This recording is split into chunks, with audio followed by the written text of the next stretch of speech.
UP की सियासत में लखीमपुर कांड का जिन फिर निकल आया है। इसकी वजह है एसआईटी की चार्जशीट जो कि दाखिल करती है, जिसमें आशीष मिश्रा को मुख्य आरोपी बताया गया है।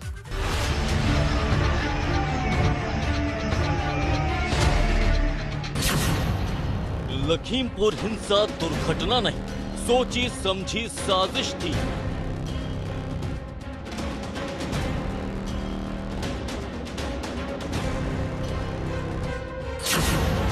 पांच 5000 पन्नों की चार्जशीट ने बढ़ाई आशीष मिश्रा की मुश्किल। जिस लखीमपुर हिंसा ने यूपी के सियासी मिजाज को बदल दिया था, अब उस हिंसा को लेकर पुलिस ने 5000 पन्नों की चार्जशीट कोर्ट में दाखिल की है। इस चार्जशीट में केंद्रीय मंत्री अजय मिश्रा टेनी के बेटे आशीष मिश्रा को मुख्य आरोपी बनाया गया है। पूर्व में 13 अभियुक्त और एक अभियुक्त वीरेंद्र शुक्ला के विरुद्ध चार्जशीट आई हुई है।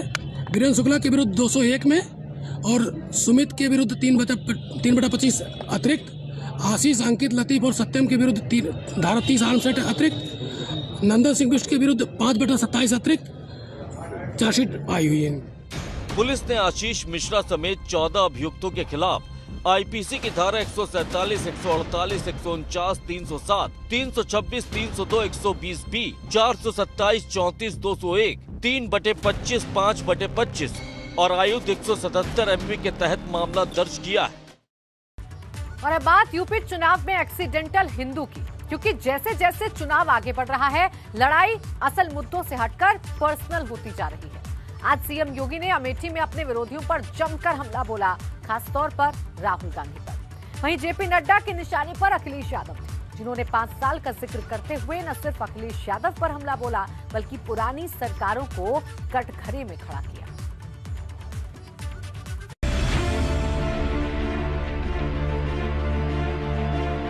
नड्डा की हुंकार, योगी की ललकार, विपक्ष पर सीधा प्रहार।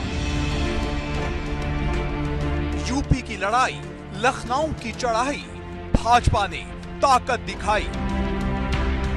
यूपी में फिर से जीत का परचम लहराने के लिए भाजपा ने अपनी पूरी ताकत झोंक दी है।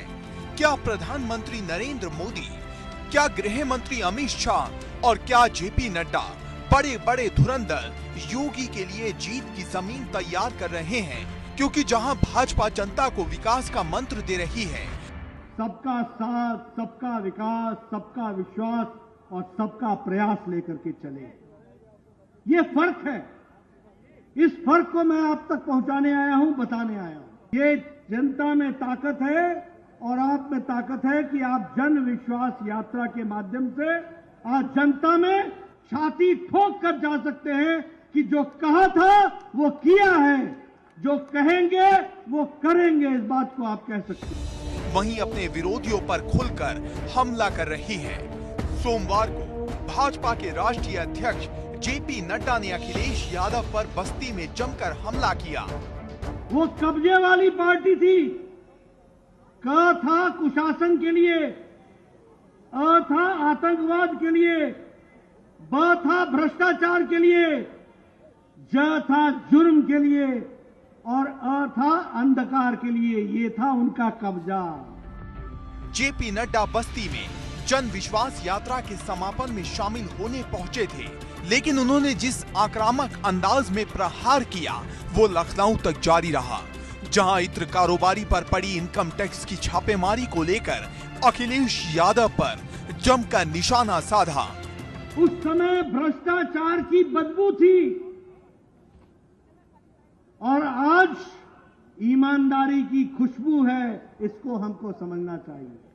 और मैं अखिलेश जी को कहता हूं, इत्र जितना भी लगाओ, खुशबू बदबू में बदल नहीं खुशबू में बदल नहीं सकती है। लेकिन जहां नड्डा गरज रहे थे, वहीं योगी बरस रहे थे। कहने को योगी अमेठी में राजकीय मेडिकल कॉलेज का शिलान्यास करने पहुंचे थे, लेकिन हर शॉट हिंदुत्व की पिच पर खेल रहे थे, जहां उनके निशाने पर सबसे ज्यादा राहुल गांधी थे। अमेठी ने जिन लोगों को आजादी के बाद देश की सत्ता सौंपी थी, मलिक मोहम्मद जायसी की ये बात अगर उनके दिमाग में आई हुई होती तो संभवतः हिंदू और हिंदुत्व में भेद नहीं करते। जिनकी खानदान और जिनके पूर्वज कहते थे कि हम तो एक्सीडेंटली हिंदू हैं, तो वे लोग अपने को हिंदू बोल भी नहीं सकते। और इसलिए जब वे एक्सीडेंटली थे तो ये एक्सीडेंट देश के साथ जब भी अवसर मिला, देश के साथ भी और अमेठी के साथ भी यही करते रहे। गौरतलब है कि भाजपा यूपी की हर दिशा में खुलकर बैटिंग कर रही है। उसने 300 पार का नारा दिया है और यूपी फतह करने के लिए अपने बड़े महारथियों को मैदान में उतार दिया है। लेकिन मुद्दे की बात यह है कि क्या भाजपा फिर से यूपी में जीत की पटकथा लिख पाएगी, क्योंकि पिछले 3 दशक में यहाँ कोई भी सरकार लौटकर नहीं आई है। यही वजह है कि यूपी में भाजपा अपने सबसे बड़े ब्रांड को जमकर इस्तेमाल कर रही है और हर मोर्चे पर भाजपा जनता को ये विश्वास दिलाने में लगी है कि मोदी है तो मुमकिन है। लेकिन क्या इस बार मोदी यूपी को मुमकिन बना पाएंगे, ये सबसे बड़ा सवाल है। Bureau report, ABP Ganga.